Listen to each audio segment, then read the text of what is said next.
Tahukah Anda bahwa jutaan tahun yang lalu, serangga berukuran raksasa pernah mendominasi bumi?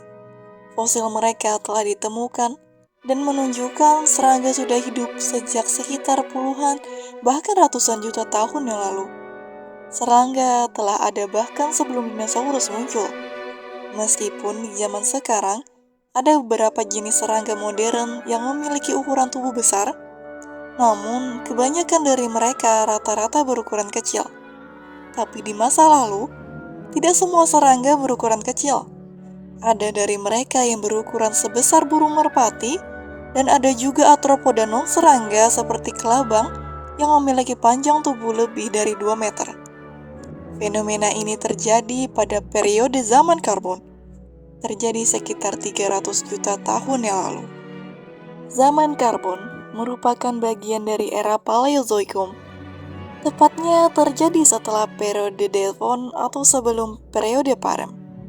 Zaman ini terbagi menjadi dua subperiode.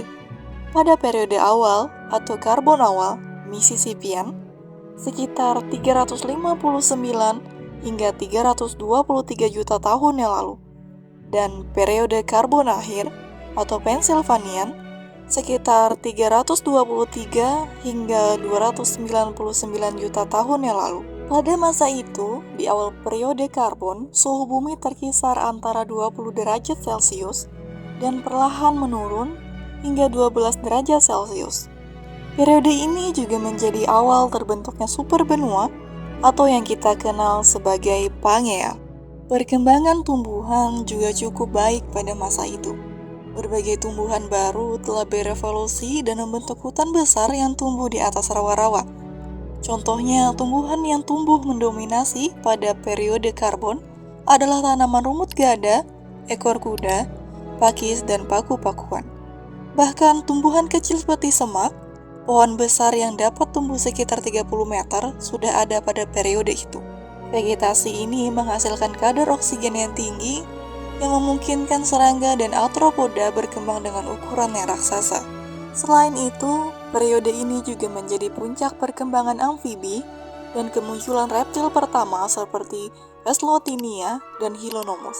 Dan kehidupan di darat semakin berkembang pesat pada masa itu. Jadi, zaman karbon adalah masa keemasan bagi serangga raksasa dan perkembangan kehidupan darat. Hutan lebat, kadar oksigen yang tinggi, dan evolusi hewan menjadi faktor utama terbentuknya ekosistem unik pada zaman itu. Di episode selanjutnya, kita akan membahas serangga-serangga dan arthropoda raksasa yang hidup pada zaman karbon. Seperti contohnya, capung purba dengan ukuran sebesar burung merpati, atau kelabang dengan panjang tubuh lebih dari 2 meter.